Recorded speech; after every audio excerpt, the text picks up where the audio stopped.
The reasons for US dollar strength have been well documented this year as the Fed took a more hawkish policy stance to control surging US inflation.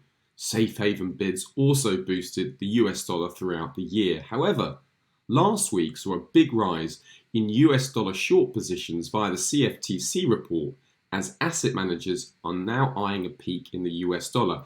You can see the dollar index just breaking down through this key trend line. Weak global growth, signs of US inflation falling, and the Fed statement surrounding allowing for monetary policy lag all means that a slower rate of US rate hikes is ahead. The Fed may soon even pause, so this gives a good chance for US dollar bulls to take profit and should weaken the US dollar as US rate expectations drop, and that should support currency pairs like the Euro US dollar higher. Now, one key print to watch is the Fed's preferred measure of inflation, the PCE print on December the 1st. Big miss there, and that will increase expectations of a more dovish Fed when they meet in mid-December. And just look at this nice seasonal pattern that we can see in the dollar index. The US dollar tends towards significant weakness in the second half of December.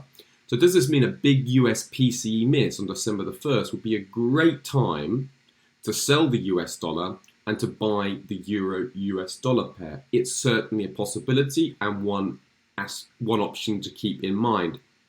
Major trade risk. The major risk here is, of course, is that US inflation keeps getting higher, which will likely keep the US dollar bought and would invalidate this outlook, alongside other risks that are too numerous to mention this far out.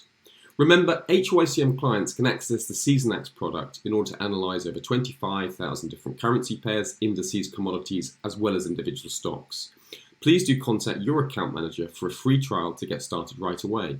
Certain products and services mentioned herein may or may not be available to all clients, depending on which HYCM Capital Markets Group entity their trading account adheres to.